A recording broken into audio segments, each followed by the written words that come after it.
Hello, everyone, and welcome to the Holistic-Yogi podcast. I am your host, Kamala Ingrid, and today's episode is all about psychedelics and the chemistry of connections today with our guest, Anthony Singer. He's a scientist and also an artist. And today we're going to be diving deep on the neurochemistry and its connection through the eyes of a scientist. So go ahead. Thank you, Anthony, for joining me today. Yeah, no problem. Thank you.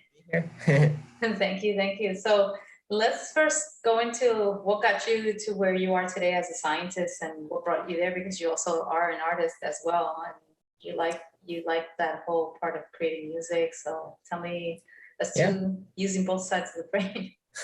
Yeah, so everything starts when you're young, I guess. But I was like in Taekwondo when I was young, and I got my third degree black belt by the time I was like I think I was 12 at the time. But either way, like just having that discipline from an early age, like transponded into the rest of my life. So then I did pretty good in school and everything. And I was like, oh, I'm pretty smart. And then science is the coolest field you could really go into, in my opinion, just because there's unlimited potential depending on what you want to do. And like, you're only limited by your own creativity in science. So, I mean, everything's at your fingertips these days too. So it's pretty awesome. But so I went into originally a biochemistry lab, and we worked with cone snails and isolated compounds from their venom, and out their venom had pain-killing effects for humans, and it was a non-addictive alternative, which is pretty cool.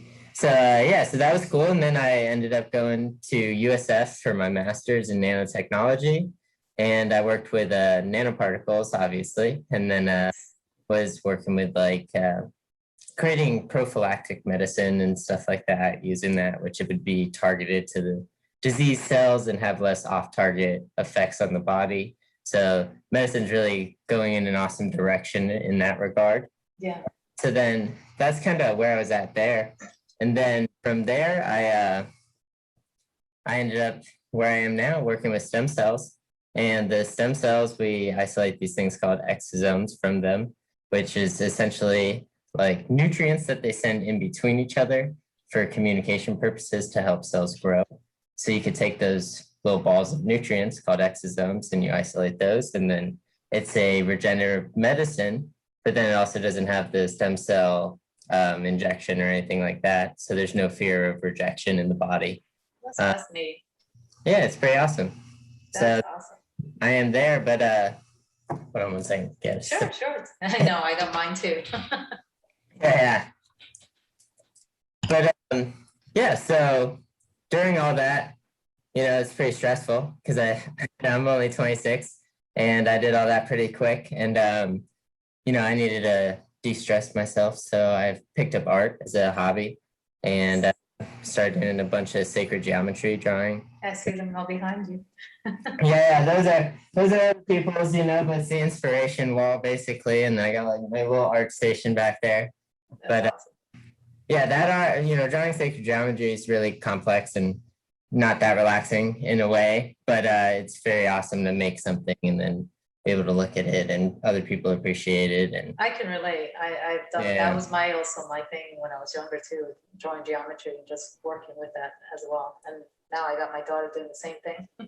Yeah, and she's an artist. That's what she does. She's an art. Yeah. Oh yeah, it's awesome. And then now we got iPads and Procreate and things like that. So the digital art really, you can do what I used to do in 2 years in like 5 minutes. That's exactly what she's now jumping into, the digital part of it. It's like with her iPad now. And I'm like, okay, and she creates it on canvas. It's pretty interesting. So let's talk about a little bit about the neurochemistry behind the human connection in plant medicine now, since it's kind of like all falls into what you've been doing with, healing. Yeah. And so like, let's see how to start this. But in regards to like taking plant medicine and altering your neurochemistry, it's very clear that when you ingest a compound like that you are operating in a different mindset at the very least. And that is obviously in regards to how your brain is firing and connecting together. So, they say learning is neurons that fire together, wire together. And an experience like that, they've actually proven now with MRI machines and people under the influence of LSD, and it does completely rewire the brain. So these connections, are whether they're good or bad, you know what I mean? It's kind of, everyone knows now that there's a lot of good that comes out of these experiences. Right. So I see it as people who have had those new connections, and let's say someone who keeps using, over their lifetime, you're going to have those neurons firing together more often and in a sense learning a whole new perspective of reality. Right. That makes sense? It makes sense. I mean, for me, I've experienced it with ayahuasca and also with psilocybin and combo as well. And one of the things I experienced over the course of time, in periods of, times, I would just go back and try it again. It's a mindset, I would go ahead and kind of prepare myself, know what I wanted to kind of work through. It comes up in the surface, and then the experience of allowing it to come forward to send me a message, at least from my experience. And I was able to then process it after I was done over a period of a week or two, go through the processing of it, allowing me to feel that it's more the emotional part that helped me reset everything, because I was able to look at it in a different perspective.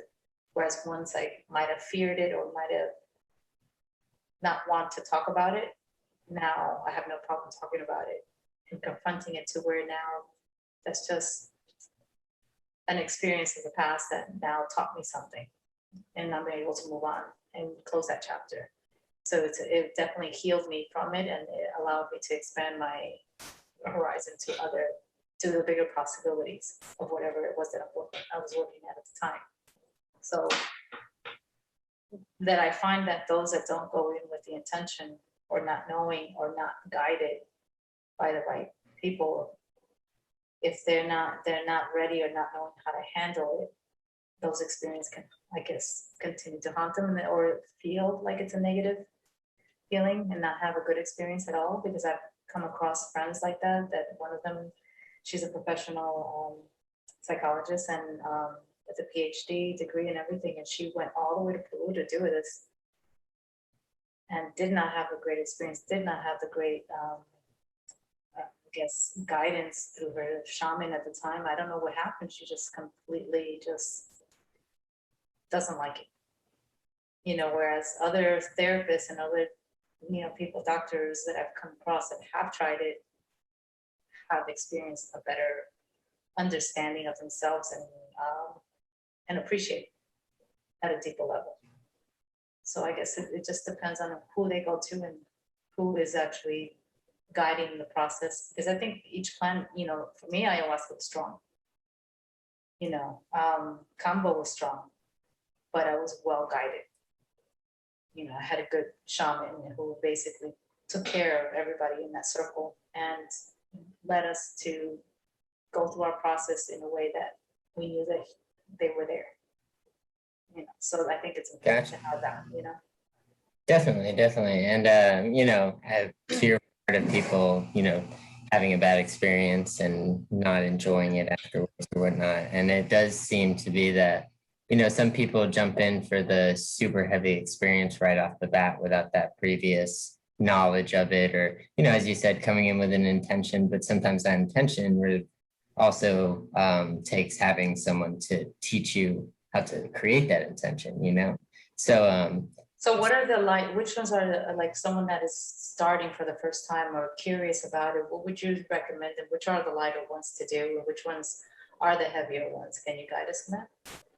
Yeah, so I mean, and what I've always seen to be the best method for people, I mean, obviously it depends if you're willing to do it more than once or whatnot, but you always should start small and you get acclimated to it. You kind of understand how it reacts in your body, and, out of the classical ones that I guess people do, which mainly is, just psilocybin or LSD as the more, not, recreational, but the ones people normally would do, at their house or at a concert or something like that or whatever. But yeah, it's just like you should start small, and like people have those friends who are like, no, take like as much as you can and have the experience right off the bat. And so you can like get, but it's like you could do that later in your life.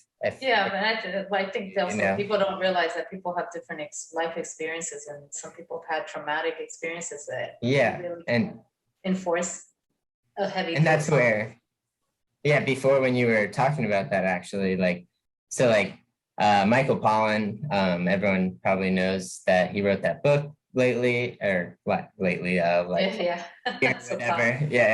But anyway, he was talking about how the default mode network is how our brain is normally wired. And that's kind of why we have ego in a sense. I might be slightly off on that, but in a way that's like, what I take that as is your default mode network is where your insecurities lie in a sense, and also your holdups and, what may hold you back from being able to be calm in an experience under the influence of like psychedelic. So when, based on that one paper, which I'll send you the links and everything so people could read it, but having that whole new brain chemistry, they actually say that your default mode network gets rewired and is essentially not connected in the same way at all, which is what they refer to as the ego death, like the neurochemistry side of it all. So when you like are in that state, all those insecurities are also free, in my opinion, to be just like front and present for you, which is something, if you're not aware could happen, or like it's something so repressed, it could like kind of mess you up for that experience. However, I strongly believe there's no such thing as a bad trip. They're all challenging. And even let's say you have a horrible time, you cry the whole time, but like you were crying for a reason, It's an emotional that release. Exactly. As a yoga teacher, people sometimes store emotions in their bodies, and when they finally come into a moment of, they release it through laughter, crying.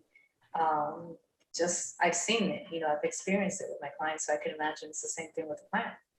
Oh, definitely. So, it's one, and then, if you have one of those, sometimes people don't have that integration side afterwards, and that's where it could just scare them away from those experiences forever. So you're saying the integration could be that where they don't have, by not having it, can keep them away. Yeah, which like in my opinion could even just be having a friend that you could talk to about everything, and go into detail, and someone who actually cares and will listen and everything, which, sad as it is, not everybody asks that these days, True. But but I think that's changing for sure. And there is like a community growing in all of this. And I mean, even at colleges now, they have like psychedelic research groups and stuff like that. I mean, MAPS has really helped, make everything more popularized in a way, but also more or less of a taboo, I guess, is the way to put it, Yeah. So like, and, I have a friend from USF now, and she's in anthropology. And her doctorate degree, it's I don't have the exact wordage down, but she's essentially studying coming to age experiences of people at music festivals who are doing psychedelics recreationally. Interesting. Yeah, and that's through a university and everything right here in Florida. So that's interesting, because I've noticed it like lately. I've been coming across that there's a lot of like studies on it, and one of the other ones that I want to bring up is that 5-MeO-DMT, which I just fairly kind of just heard about. I really don't know much about it, but I did a little bit of background check on it, and it's another one that's also based on frogs, correct? Yeah, it's the Sonoran desert toad. Yeah. The bufo. So they use the poison, is that correct? Yeah, they have these glands on their backs, and they essentially milk the glands by, it's like a squeezing or whatever. But then they collect that, and they, I don't know the exact processing and everything. there's that show Hamilton's Pharmacopoeia, and the first episode of the third season, they go in very deep detail about everything for people who are really interested and want to learn a lot about it. I'm going to check that one. Starting point for sure. But yeah, so it's essentially, it has that DMT base, but it has the 5-MeO molecule attached to it.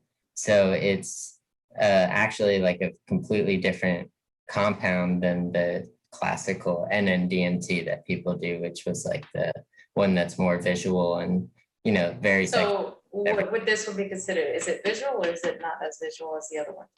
So from what I've heard, it's more of a like blank, like you kind of escape into a void of existence, and so it's more like a spiritual being thrown through a vortex. Yeah, more of a spiritual side. Yeah. So it's like if you really want to be in that spiritual kind of. Yeah, and I think experiences like that now, when you're almost in a thoughtless state, which could happen in any psychedelic, once you're to that point where you're really like have dealt with your insecurities and everything. So like it gets to a point where sometimes you're in a more thoughtless, like you're not thinking about your past or your future. You're actually in the moment. Yeah. And as obviously as Ram Dass says, be here now. But I've realized that if you could actually do that and you don't have all these external thoughts and you're just living right then, you find like a really ecstatic state of happiness, But I think like the 5-MeO it sounds like kind of, not a shortcut, but it's like a direct path to that state, from the experiences that I've heard, but yeah, no, I've heard it. I haven't actually been able to find, ever do that one, but yeah. Well, they're using it more like I said, for people with really bad experience of PTSD, also going through really experiences of, it's kind of like the ayahuasca in a sense, where ayahuasca is also used for that same purpose, where people that have had addictions, traumas, it helps you get to that. But somehow the 5-MeO DMT is like a lot stronger correct me if I'm wrong, I'm not 100% sure, but it's like having 8 grams of, that's what they compare it to, 8 grams of psilocybin. That's potentially that's that's super strong. That's a subjective comparison in a way, the difference what they say from what I heard is that in ayahuasca you purge, and and with the 5-MeO DMT you may have the sensation of purging, but there's no purging. So and I think that's I believe would be mainly contributed to the like ingestion pathway. Different, because the ayahuasca is the actual brew that you drink, and there's also, other compounds in ayahuasca that I'm sure. You're saying it depends on the ingestion, right? It depends, because some of it can do it as snuff, others can do it as. I know when I did combo, it was ingested on my skin. Yeah, with the burn marks or whatever. Yeah, I had about 7. Gotcha. And it was intense. Some did 3. The first time I did 3. Then I went 5 to 7. They get powerful. They're very strong. Because it's like everything I can experience a combo is where everything kind of closes, all your organs kind of get squished, but you got to drink a gallon of water and purge it out. But then after that, it's like you're like normal and you're feeling just like nothing can stop you. You just feel amazing. Yeah, it's an amazing feeling, and I feel like everything. I just love the feeling afterwards. The process of it was, but I did get a very, very spiritual connection with the combination of the aya and the combo together. Definitely. Yeah, that was interesting. Yeah, and it's wild, the healing abilities of these compounds, of like when you come out of an experience and how amazing your body feels, and like all your aches and pains were gone, and even your brain and your thoughts feel clearer in certain senses. And I'll add these papers as well, but, you know, they're showing, there was a paper I found that has they're speaking about DMT and how it is actually a very powerful anti-inflammatory for the entire body and even for neuroinflammation. So, you know, that's maybe potentially why your body feels so amazing. Plus, like, being able to have a spiritual release in that regard also just does wonders for you, you know? Absolutely. No, it is like a reset. It's a reset in the mind and body, basically, because it's kind of like how I felt a reset, which I've never felt that before in my life. And I felt like everything that you want it when entering in it, before coming into my space, sacred space that they created. I remember being foggy, you know, nervous, just, you know, in a clouded space. Let's put it that way. Coming out of it after the whole episode was everything was good. By the next day, I just felt so much clear. I knew what I wanted, just ready to take it on the challenges I had, and you know, that I was kind of not wanting to take on at first. It's just like you get to you have this confidence and this notion of why am I, you know, why did I not look at it this way? You know, it's such a positive outcome of life. And from that point on, I started looking at it, diving deep into like understanding the whole concept of plant medicine and how it works, neuroplasticity in the mind, how you reset everything, which I found it fascinating. So whenever others have gone into it, it just like, I'm like a little dog, ears up, tell me more, explain your experiences. And now that I have you here, I kind of really like to see it in your point of view. You know, also tell us a little bit about psilocybin. I know that's, you say, you and I have talked before where you've made it seem like that's like an easier and more hard, correct? Yeah. So you know, I see that one as, you know, it's definitely more of a. They're all very unique in a similar way, you know, but because you could get almost the same outcome from, you know, psilocybin versus LSD or something, but the psilocybin trip I've found to be more of a visual experience, so a heavier body experience. But you know, you come out having, I feel, a little better of a actual healing feeling in your body from a psilocybin versus like an LSD experience. But the LSD experience would be more of like a, you know, just like that changes your brain, I feel. I mean, they both, I'm sure, do, but, you know, the LSD one is more of like a mental, like you're making so many new mental connections that like I've found to be different from like psilocybin, you know. But yeah, psilocybin is one of those ones where it's like you could really go very deep, you know. Like Terence McKenna would say, the 5 dried grams in the dark or whatever. I've never done that, but you know, my first experience, I was very young. I was like 16 years old, and me and my friend didn't really understand it beyond just like reading about it, you know. And I was really into meditation because I knew that brought you to higher states of consciousness. And when you're young and in high school, you know, you don't have access to things or whatever, so you're not doing much. But so I was going into meditation and trying to figure out what's like deeper in this world, you know. And then, you know, we ended up doing mushrooms one night, and like we did it at our parents' house and weren't able to turn on the lights or talk. So kind of did it in the dark, and we were little kids. So, you know, it was one of those experiences where I was just thrown into a different dimension completely, you know, and there's points where I thought I was floating. Were you scared? Like that. So during it, I was almost unaware of what had happened, you know, like I had, like, in a sense, like I was just in this experience now, and there was nothing I could do. I don't think I even moved, you know, the whole time. And yeah, but like I came out of it the next day, you know, we both just ended up passing out, I guess, you know, but I come out of it the next day, and I was just like, wow, there's something there, and there's something there that like could be explored deeper, and there's something there that I could learn from. And just the feeling of like knowing there's a whole different world inside our own world that's accessible, whether it's just internal or it's actually like dimensions overlaid on top of each other or something like that. And you're able to just pick up these different vibrational patterns due to your different brain chemistry. Kind of a crazy thought, but you know, it's just like, I don't know. So it's just like one of those things where that is an experience too that might have scared someone away from it for the rest of their life.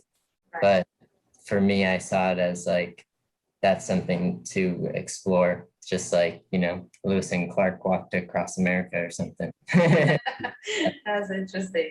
Wow. Yeah. No, I didn't get to experience mine till like basically in 20, I want to say 17. So I really, that's around that time, 2017 is when I had my first experience, and I went straight to ayahuasca. And all because someone that, you know, that approached me, think as a yoga teacher, assumed I was into it. And I'm like, no, but I'm curious. It was almost like a calling because I've been wanting to do it. I just couldn't really go to Peru. So it really came down to me, you know, in my neighborhood. And I was just like, you know what, let me jump into it. Let me try it. No, yeah, definitely. And it, from what my experience at the time, I was told I went right into the strong one, which is Aya and Kamala.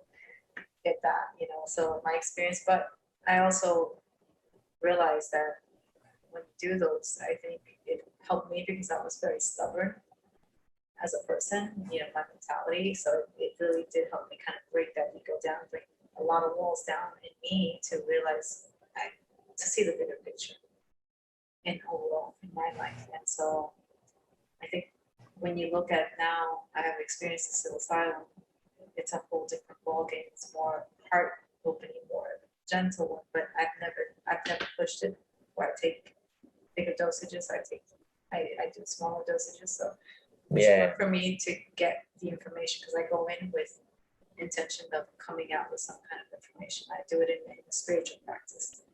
Yeah. So, and definitely like when, you know, as I said, I took him, you know, sorry to cut you off, but no, go for it. Him in high school, you know, but like doing that like was, you know, breaking down those boundaries because I was a very shy kid before I really started doing that. And I had a lot of insecurities because I was super short and I had a big nose and everything, you know, and then you're just like, you know, just stupid things that are in your head, but like you just start to realize like, oh, there's so much bigger, more important things out there. Exactly. And it breaks down those boundaries that like keep you stubborn against just letting yourself. Letting exactly. Loose. Totally get it. That's how I was. And you know, I look at myself today and I was just talking to my partner and I said to him, I said, you know, I've been so hard on myself over these years. I can't believe I look back now and I look at life completely different and I'm like very appreciative of everything and every step I've done because I really, what people have learned and have to study, gone for school, I've learned it. I take the time to learn it. So I'm like someone with many hats, you know, I've done so many things and I sit down and I say, wow. And I really don't, I beat myself up too hard or I don't give myself enough credit. And I look back and now I say, you know, those times are changing. I appreciate the stuff I've done and I appreciate where I am at this point in my life. And I'm thinking, wow, but you know, and it's also when I talk to my friends when they say, I can't believe you're doing this. I can't believe you're doing that. You know, that takes a lot, you know, how, so it's when I realize I think I'm too hard on myself, but I think that the plant medicine has opened my eyes out a lot, you know, and I appreciate and value everything now because of it. Because it does something where you learn to accept, I don't know what it is, but it opens up the heart chakra in such a way that it just allows you to accept yourself. You learn to love yourself. Right? And like, that's what it is. And I don't know, it's just like loving yourself is so important, you know? Now, let me ask you something with meditation, since you are great in meditation, you also understand it. Yeah. How do you compare the two and what are the comparisons and the non-comparisons in meditation versus on your point of view? So I think like meditation alone is more of just like, for me personally, like I don't have experiences through meditation. I've never been able to really, the closest thing to like an experience from meditation is like doing it before bed and trying to have like induce like lucid dreaming for that night, because you could do that through just the way you breathe before you go to sleep. But you know, if I do it in the morning or whatever, it's more of just a way for me to calm down. And it's not really, it doesn't put me in the moment as much as lets me review and think about the day or something like that. I could make it where I only tell myself, think about breathing, you know, and you just think in, out, or whatever, you know. But I use it more as just like a way to calm down and relax, because probably just like you, like I never stop doing things. And, you know, I work and then I'm immediately like, oh, now I got to go do the things I really like to do. And I got to go make, you know, got to go draw, or I got to go try and figure out. You just don't stop. Yeah. Or something. Like, yeah. I mean, yesterday was one of those days I said, oh my God, my brain wanted to just explode. And I said, I'm just stopping. I'm stopping. And I'm like, I'm just like, I'll turn Netflix on. I'm like, okay, just like detach from everything for a little bit. Because it's like, I feel like I'm just on everything. After that, I'm like, oh my God. Yeah, thank God we live near the beach, you know? Yeah, that's my escape always. I'm just like, at least you can go sit out there for 30 minutes, calm down, you know? Yeah, it's just so take true. that in. Yeah, I have a way of like also detaching a lot, because I do meditation, and also when I go to sleep, I go into a guided my own zone. I kind of got into it. But one of the things I'll probably have to try with you someday is it's a breathing technique that if you do it for 30 to an hour, you'll let me know if you go into an experience. It's a body high. Is it holotropic breathing? Mm-hmm. Have you tried it? Yeah. No, but I've been very interested in a lot about it, and I almost took a class actually not too long ago. You got it with me. Time for the weekend. You're not far, so it's like you could try it with me. Definitely. It's one of those experiences that when you do it, it's such a body high that's, to me, is no different than when you come out of having psilocybin. You know, that kind of feeling of a nice experience. And I have experienced my experience out of my own body experience. So it's like you can't. It's just, of course, you have to know how to come back and pull yourself into your body again without freaking out. But you understand that part, so I don't think you'll freak out, but most people can. So they say that is I think this is correct from what I've heard, but that actually releases more endogenous DMT that your brain's making. So you're actually essentially doing a natural DMT trip to whatever extent I guess you could push yourself to, you know. But yeah, it sounds super interesting. Yeah, it's amazing, because it's like you're getting also the dopamine and the serotonin all at one time, basically, as you're releasing. And some experiences that I've had with our clients where they go through a traumatic release, you know, so that's where you're kind of there watching, making sure they're okay, and they don't break that breathing pattern. Because as they go through it, they're releasing. Some have had that kind of experience, and it can, you want them to kind of continue going through the process, kind of like ayahuasca. You want them to continue going through their process without letting them freak out, and just let them know that you're still there, guiding them. And definitely. They go through that, that tunnel. Yeah. So that's like the rest is, they come out of it fantastic and happy, and it's like a weight lifted off their shoulder. So it's the same in a sense, and it was nice for me to experience the plant medicine, because now I can understand it as a yoga teacher, as a yogi, going through it naturally versus now with adding a plant, into it. Still holistic, but a different format. So there's different ways of going through it without having, and I was listening to someone talk, and I mean, they were saying that same thing almost, where it's like, if you don't necessarily know what you're looking for, you may never find it. Exactly. Like having an experience and then going back to meditation, you're like, oh, maybe if I'm breathing this way, and then you start to feel a certain way, and you're like, oh, this is going in the right direction, and then exploring that, you know what I mean? Absolutely. Absolutely. Yeah. It's all your own journey, figuring it out for yourself, because everyone's so different too on how you respond to everything. So emotion, basically. It's how they're emotionally set and wired. Because I think it's like, it's basically giving yourself, in order for you to change a format of thinking, you have to change your way, that emotion experience, create a new emotional experience. Definitely. That's Yeah. basically how I see You it. got to break those old connections and create new ones. They're not easy, but it can be done. Yeah, definitely. Also now let's talk a little bit about CBD and as an alternative medicine. You know, this is kind of something that's coming on new. I just went into my one of my cats, one of my new add-ons to get neutered, and you know, you're looking at vets also carrying these CBD for animals as well. You're looking at not just for humans, but you'll see it also included into our animals. Our loved ones. So can you talk a little bit more about that and how it serves for, how it works for pain and pain management? Yeah, definitely.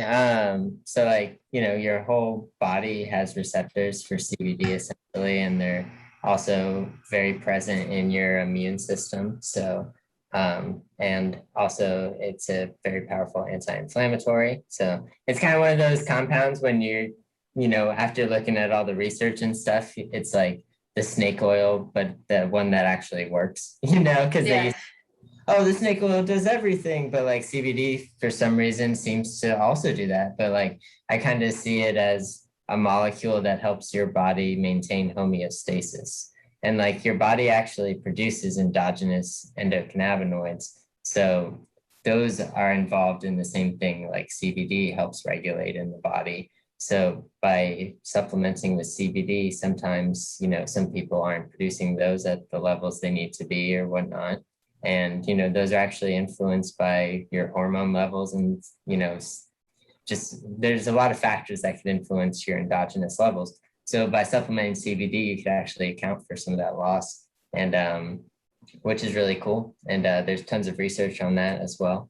But yeah, so I've, you know, I actually, you know, I make my own salve product. So it's a cool CBD, and yeah, Singer Solutions, and just getting started. We'll link that in on our podcast today. Yeah, definitely. Yeah, we're just getting started, so hopefully be up and running very soon. But yeah, they just did a little festival vending event over in Homestead, Florida.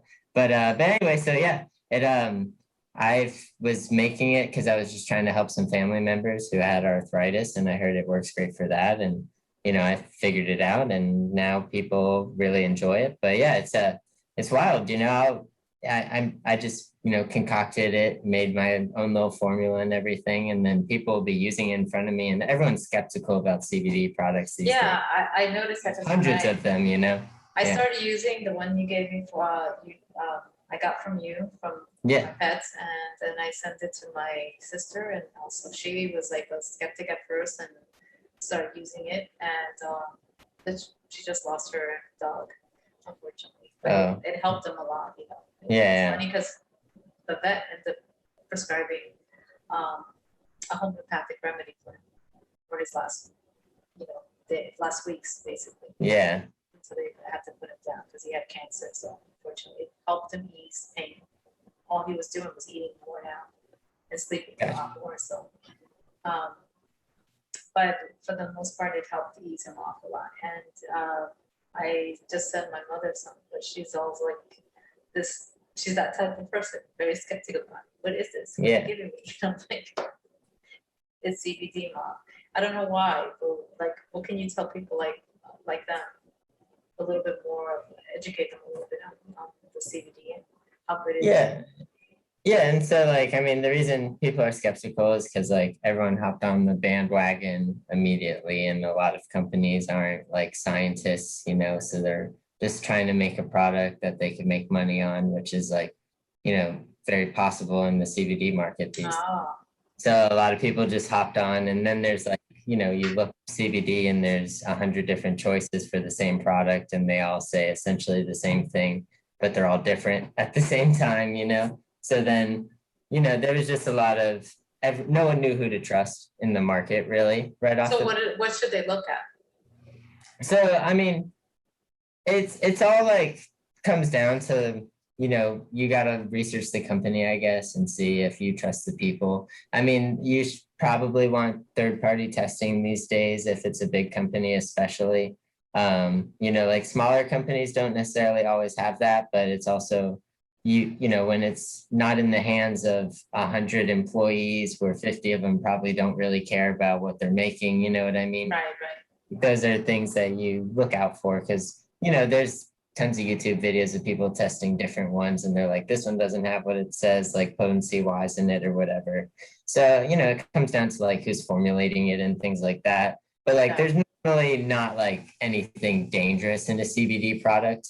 Unless people are really incorporating something weird into their process, But the big differences in the CBD market is there's like CBD isolate, which is I use, which is 99.6% pure CBD only. So there's no THC, there's no really any other cannabinoids in it.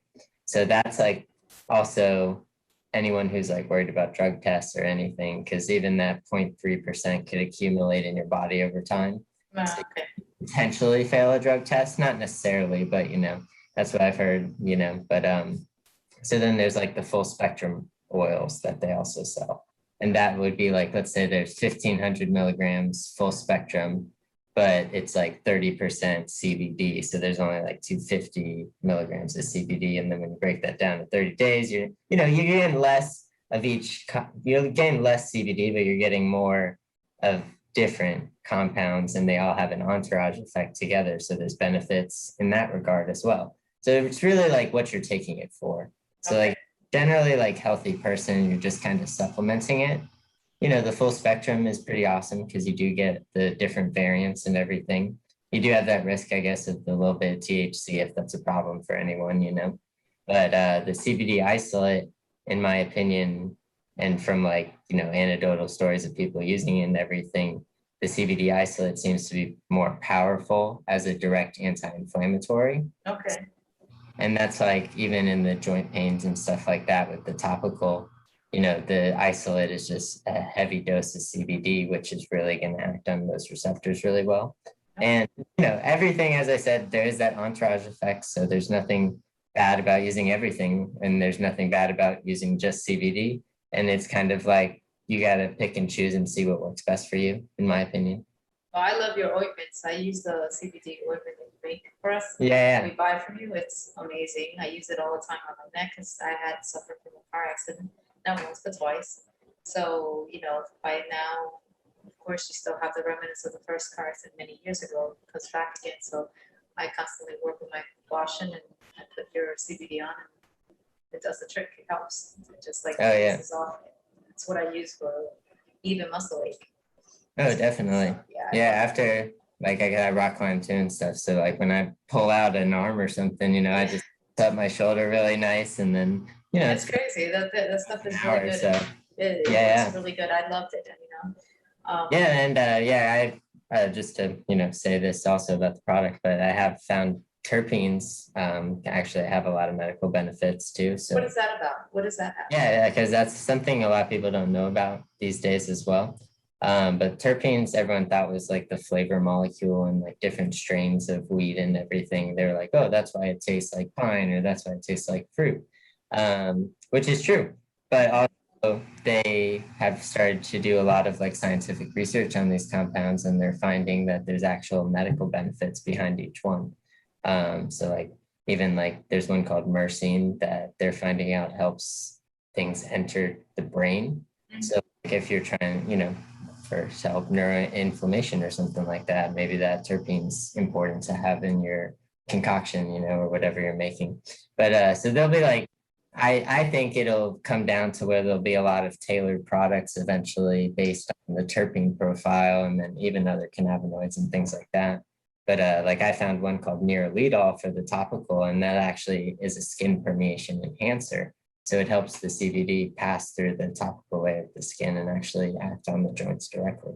So at least who would use that one? Theoretically, who would benefit out of that one? Using that? So that's like the one that you have has that in it, Okay. Yeah, so that's just because like you could have, I guess, without that, it could still probably permeate through the skin, but this is theoretically enhancing the amount of CBD that's actually So it can go into in the skin. interesting. Yeah. Interesting. So it'll act on your muscles and joints a lot stronger. So there's a lot of cool, there's a lot of cool things in the cannabis plant that all work together and everything, and they're non-psychoactive and have awesome benefits for your body. So Wow. I'm What in- about hemp seed? How do you hemp seed? Yeah, because don't they also use it topical too, or no? Yeah, I mean, I'm sure they do. The oil's really good for, I mean, like even coconut oil is good for your skin. I love coconut oil. That's what I use. Yeah. Yeah. And then I'm sure MCT oil was essentially just concentrated coconut oil, but it's just the medium chain triglycerides and everything. But the hemp seed oil has some of the best ratio of the omega-3 and 6 fatty acids. It's forgot exactly what it is, but it's the ideal ratio that you would want. They say, and it's very concentrated. So it's actually it's one of the healthier oils you could use for everything. Use it for cooking and stuff like that. But that's what the drops are made with for the ones you use for your pets and everything. Yeah.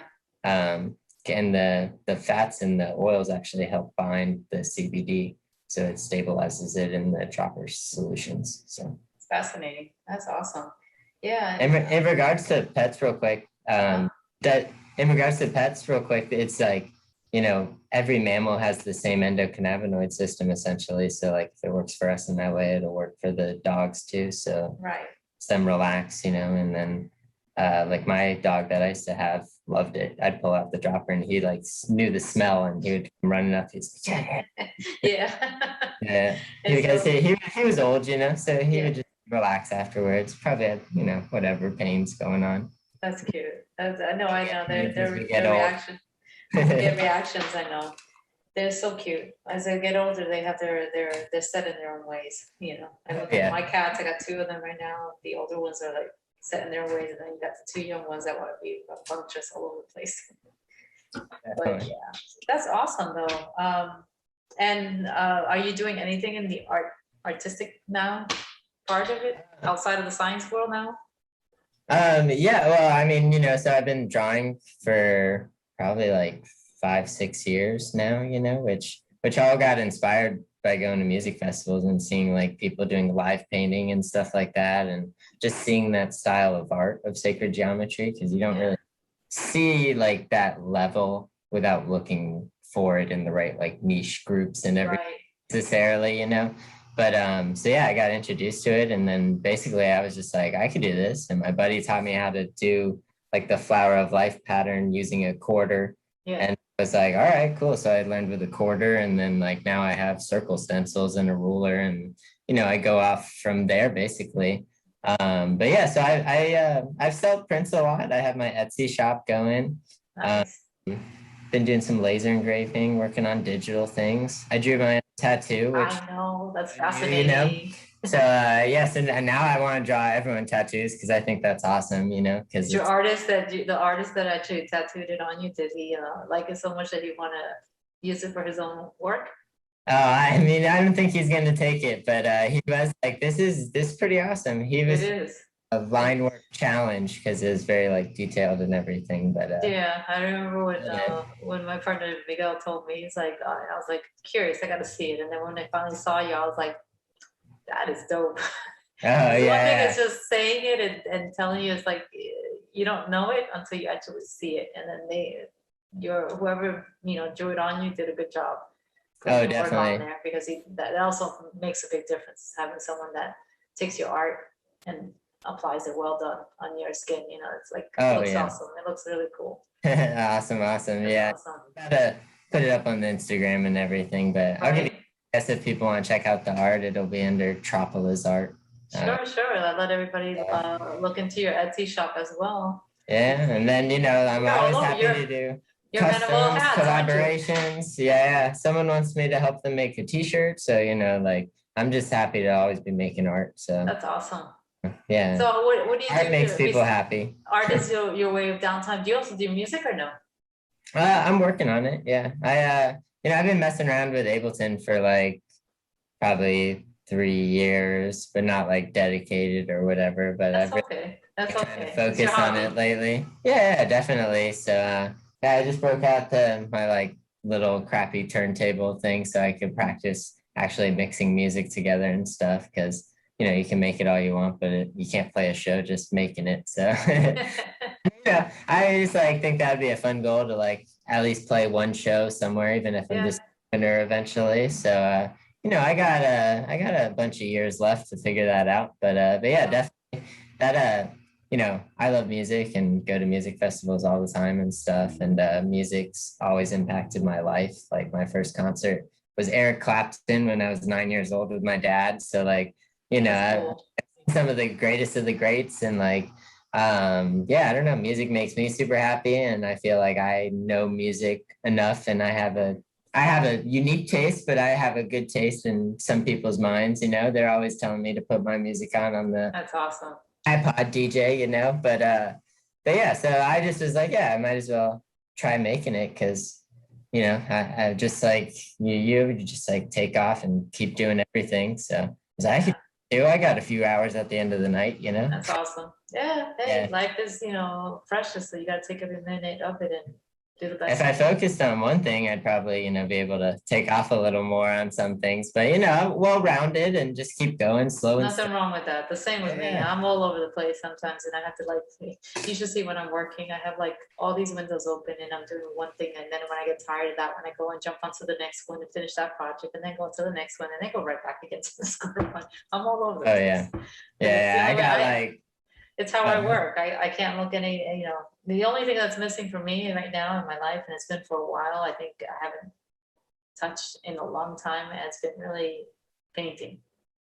Yeah. But That's one thing I miss haven't that. been able to figure out painting too well. But no, I love it, but I've done it in the past. I just don't really have the time, and for that I like to that's where I zone out. And so for me, I need the space, I need the mindset. And life has been such a roller coaster ride, going different directions here and there, that I really haven't had a chance to really say, okay, I'm going to do this. But someday I'll get there. That's definitely on my bucket list to go back to that. Definitely. It's one of my passions that I've had, but definitely not one. It's more for me, not for money making or anything like that. So. Oh yeah, definitely. Yeah, I normally end up giving the majority of my art out for free, but it's just because if someone wants it that bad, I feel thankful that they even want it. So I'm just like, yeah, here you go, hang it up, 11 by 17, buy frames at Michael's. Yeah. Yeah. Have you heard of Alex and Allison Gray? Yeah.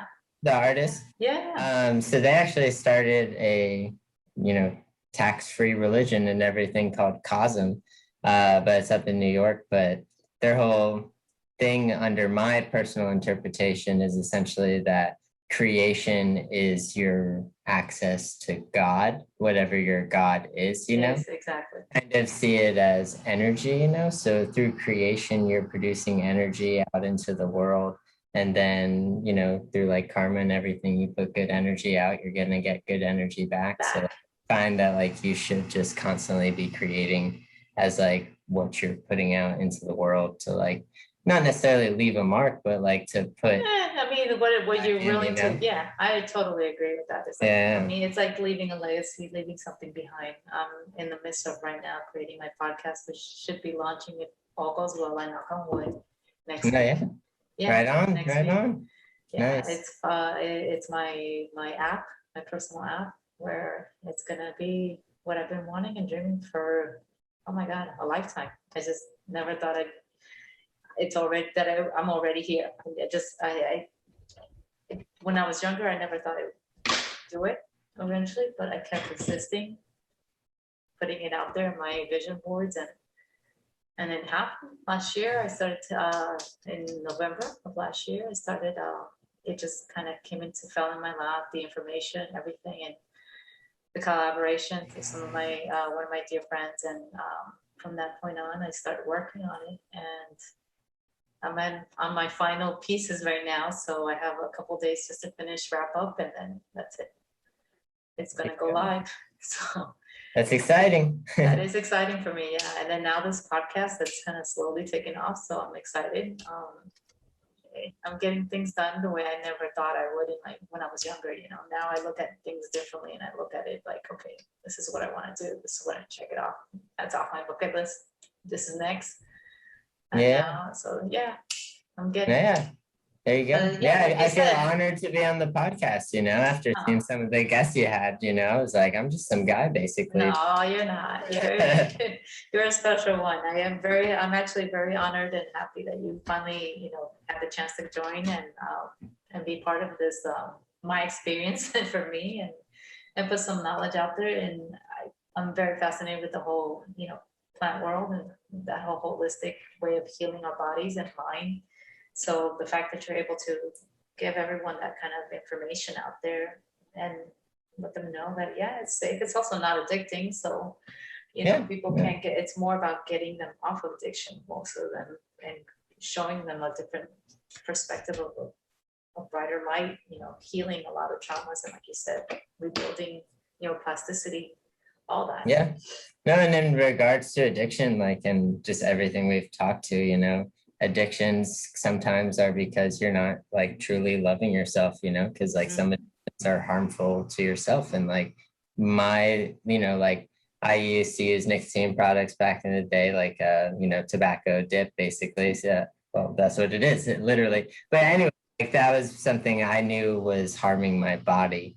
And it took me a while to figure out like, you know, why are you doing this? And then it came down to, I had an experience one day and I told myself, you know, you love life, you love yourself. And like, why are you going to pay to literally potentially end that early? You know what I mean? And it's a hard thing to, you know, you can't just tell people that or whatever, but it's just one of those things where it's like, you know, you learn to love yourself and you learn to cut out what's bad and, you know, you start eating good food and things like that. So, but I've seen it firsthand with my neighbors. They were, you know, pack-a-day smokers and drinkers and everything. And then they quit cold turkey after essentially like going through that same thought process and everything. So, you know, That's good. That's good. It's hard. It's hard, you know, it's very straightforward and brutal sometimes, but you know. It is. And I think a lot of it could be also like habitual, you know, these patterns that people build in themselves or depending on when they start those habits, you know, some of these habits could be so, you know, brought on from a trauma of an early experience or something that so it can be soothing to them when they're in it, you know, not realizing it's actually affecting them. Well, because it ends up being linked to like your coping mechanism. Exactly. You know, and then you got to figure out, oh, how do I cope without this now? You know, that's exactly hard. So. It's like so it's like, what do I do to replace that? And you know, and it's again, a mindset. It's all up in here and you don't really need to replace it. You just need to, like you said, it's that self-love, you know, and change that emotional state of how you look at that and into viewing it, what it really is doing for yourself. Oh, definitely. Yeah, no, it's mind over matter, you know, and, you know, we're all humans and we all essentially have similar tools to work with and everything. So it's like everyone has the capability to access these, you know, realities in their own life and everything, you know, breaking down whatever boundaries are holding you back from doing it. Absolutely. And that's all it is. It's breaking down and then being accountable to your own, you know, and rewarding yourself to those little goals you make. Not being hard on yourself, because a lot of people get, I mean, I was one of them. I was hard on myself all the time when I wouldn't get through it. And I'm like, you can't do that. It's a habit that you have built over, you know, or over a period of time. So not to break it, it's going to take some time. And just as long as you're aware of it, you can actually then make that connection of slowly breaking that barrier down into something new and creating something new. Yeah, definitely. It takes time. Important to give yourself wins too. Absolutely. So you have any new projects coming up, any new pending things? I mean, nothing too new, just really focusing on getting the CBD company up and running these days is like kind of the main focus of everything. So, you know, I mean, obviously my day job doing the stem cell stuff every day. So that's always going and we got cool research going through that. But yeah, personal side, you know, always doing art and the creation stuff. But yeah, the CBD company is really something I want to make, you know, get up and running nice and legit this year. So That's awesome. yeah. So in the Not CBD hard. company, you provide what are you provide what are the products you have right now? So right now I'm actually just going to be doing the salve. So I'll be doing the salve product, and I have 3 different sizes with everything Okay. site right now. Yeah, but yeah, I will be able to take credit cards very soon. So if anyone has any inquiries, my email's on the website though, and feel Okay. free to reach out and join me while I grow. Sounds good. Sounds good. Well, Anthony, thank you so much for joining us, for being Yeah, part no of this problem. podcast and letting us know some amazing information on behind the plant world and Yeah, its, definitely. holistic benefits they have. Yeah, So thank you, that was a everyone. fun time. Yeah, this is awesome. Thank you. And for those that are just joining my podcast, please like and subscribe. Feel free to share any comments, and I will see you guys next time. Thank you.